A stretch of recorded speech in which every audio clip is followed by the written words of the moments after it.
네, 안녕하세요. 매드머니 드레인 매머튜브입니다. 자, HLB가 강력한 반등을 나오고 있는 오늘 특징주와 외국인 수급 확인하고 가도록 하겠습니다. 자, 먼저 금일 외국인, 기관, 개인 다 관망하고 있습니다. 좀 약간의 쉬어갈 타이밍을 잡을 수 있다라고 했는데 뭐 살짝 쉬어가는 흐름입니다. 뭐 크게 하락으로 밀어내리는 것도 아니고 수급이 매우 나쁘거나 하지도 않습니다. 그냥 뭐 이 정도면은 관망세다라고 보시면 됩니다. 자, 코스닥 같은 경우도 마찬가지인데 코스닥은 금액이 코스피에서 500억 매도는 별거 아닌 거지만 코스닥에서 500억은 꽤 큰 겁니다. 심지어 외국인은 거의 600억에 육박하고 있고 기관은 700억에 육박하고 있죠. 개인만 매수하고 있는데 뭐 참고하시면 될 것 같아요. 코스닥은 수급이 좀 안 좋구나. 개인만 매수하는구나. 물론 코스닥은 외국인에서 뭐 크게 움직이고 하는 것보다는 뭐 기관 같은 경우 뭐 단기적으로 이제 움직임을 만들 수 있지만 개인 투자자가 매수해도 움직이긴 합니다. 코스닥은. 그래도 뭐 좋은 수급은 아니다 정도 알고 계시면 되고요. 대신 최근에 이 선물 동향이 뭐 굉장히 좋다. 네. 오늘의 선물 동향은 풋옵션 매수 이쪽 하락 포지션이 좀 늘어난 거죠. 오늘 외국인들 부분을 보면은 약간 경계감이 좀 있는 것 같습니다. 미중 무역 협상에 대해서 뭐 연기되는 거냐 뭐 이런 부분을 지금 뭐 이슈들이 나오고 있다 보니까 불확실성이 생겼네라고 생각하는 겁니다. 그래서 장을 밀어내리기보다는 혹시 모를 불확실성에 대해서 대비하는 정도라고 보시면 돼요. 만약에 최악의 경우가 나올 경우 보험은 들어야 될 거 아니에요. 예, 보험 정도 들어서 대비를 한다. 이렇게 생각하시는 게 깔끔한 것 같습니다. 네. 자, 특징주 넘어가겠습니다. 시장이 이렇게 녹록하지 않다 보니 특징주가 오늘은 많지 않으니 짧게 끝내드릴게요. 자, HLB 여러분들 요즘 뭐 가장 관심이 많은 종목 중 하나시죠.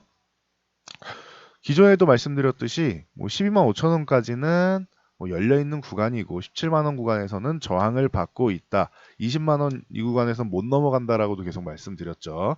20만 원을 넘어가려면은 어, 이 시가총액 1위에 대한 타당한 이유가 있어야 되는데 그러기에는 아직 최종 결과가 안 나온 거잖아요. 제품 이제 품목 허가가 나와야 되는데 이거는 아직 기다리는 중이다. 그러니까 그때까지는 좀 조정을 받을 수 있다라고 말씀드렸습니다. 그리고 20만 원 넘어서 1위를 바로 들어가기는 어렵다. 결과가 나오거나 결과 나오기 직전에 이렇게 붙여놓을 수는 있겠죠. 17만 원 부근이나 20만 원 부근이나 좀 강하면은 붙여놓을 수는 있겠죠. 하지만 이거는 결과를 보고 가는 게 좀 더 타당하지 않겠느냐, 명분이 서지 않겠느냐라고 꾸준히 말씀드렸습니다. 그래서 기존에는 12만 5천 원 부근, 이번에는 두 번째 내려올 때는 가급적이면 안 건드리는 게 좋긴 한데 13만 원 이하만 줘도 괜찮다라고 말씀을 드렸는데 오늘 13만 원 이하를 줬죠. 근데 12만 9천 원 해서 살짝 주고 갔습니다. 만약에 매수를 못했다라고 하시는 분들 굳이 추격 매수를 할 필요는 없다.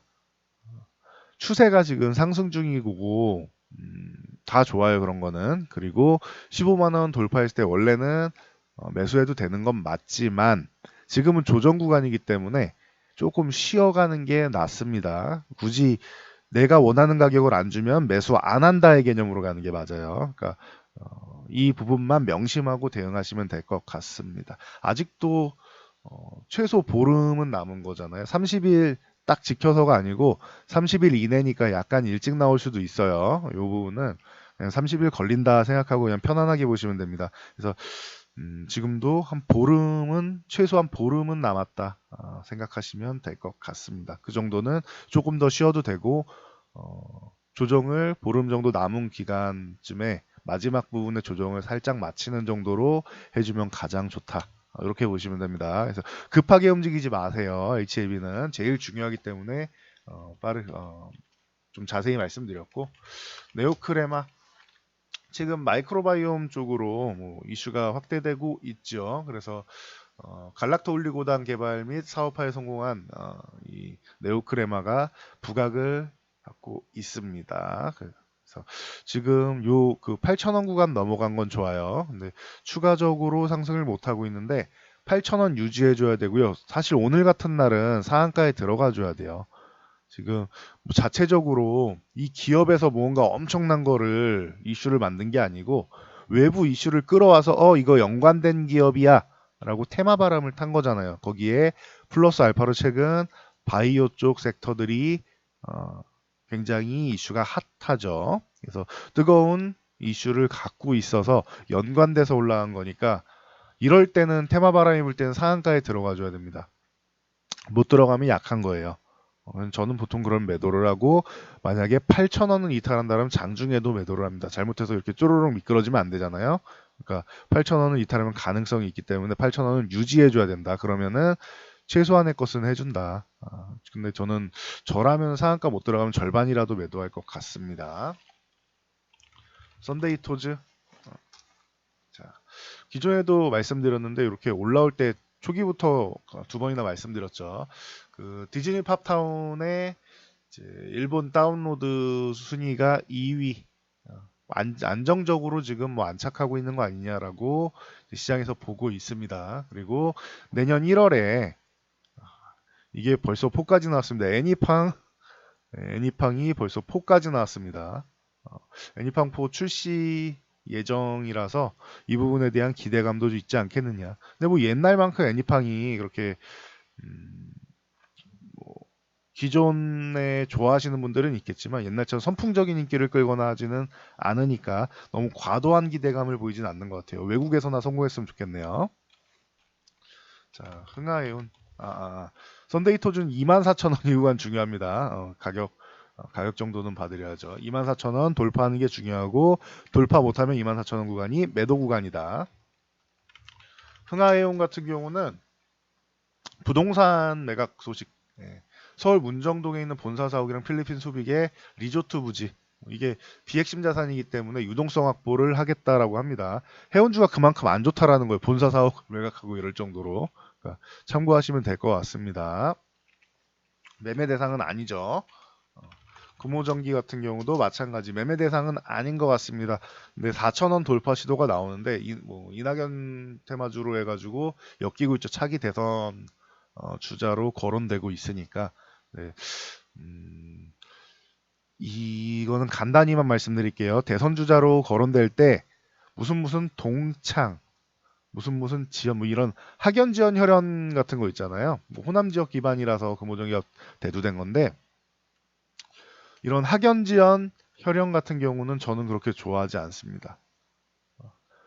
이 중에서 뽑으란 그나마 혈연? 근데 이쪽은 별로고요.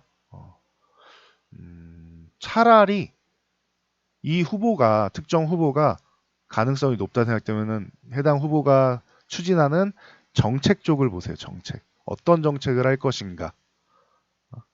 과거 이명박 대통령 시절에 4대강 테마에서 관련주들이 엄청나게 급등했죠. 그리고 그 다음 정권 때는 이름은 언급하지 않겠습니다. 다음 정권 때는 그 저출산 관련주들 뭐 아가방이라든가 이런 쪽이 엄청나게 급등을 했죠. 이번 정권에는 북한에 매진을 하고 계시니까 북한 남북경협주가 엄청나게 급등을 하고 했었죠. 이런 정책적으로 가장 굵직한 정책적으로 보시면 돼요. 그러다 보니까 뭐 이렇게 학연지연 혈연보다는 정책 관련주를 보시는 게 낫다. 정치 테마주는 그렇게 좋아하진 않지만 정책 관련주는 그나마 낫다라고 말씀드리겠습니다. 그리고 마지막으로 ITM 반도체 신규 상장주인데 공모가 밑돌고 있습니다. 그래서 뭐 크게 이 신규 상장주에 대해서 계속 말씀드리는 게 분석이 안 됩니다. 이거는 다 수급에 의해서 흔들리는 거예요. 분석은 크게 나누면은 기술적 분석, 기본적 분석 두 가지가 있는데 기술적 분석은 과거 데이터를 통해서 미래를 예측하는 분석 방법인데 과거 데이터가 없죠. 오늘 캔들 하나 있습니다. 자, 기본적 분석 같은 경우는 기업의 내재 가치를 통해서 이건 과거 데이터죠. 이건 기업의 내재 가치를 통해서 미래를 예측하는 건데 상장 초기에는 내재 가치를 반영하기보다는 수급에 의해서 흔들린다. 매수 매도세에 의해서 흔들리는 거예요. 그러면은 주식을 하나, 비트코인을 하나, 뭐 다른 걸 하나 제가 볼 땐 매한 별반 차이가 없어요. 이럴 거면은 굳이 주식을 할 필요가 없어요. 신규 상장주를 이렇게 뭐 공모를 해가지고 이제 내가 보유한다 그런 분들은 좀 별개죠. 근데 신규 상장하자마자 매매를 한다라는 분들은 이런 수급에 의해서 흔들리는 거기 때문에 사실 분석 자체가 안 되는 거다. 이 개념만 알고 가시면 될 것 같습니다. 자, 오늘은 여기까지 하고 물러가도록 하겠습니다.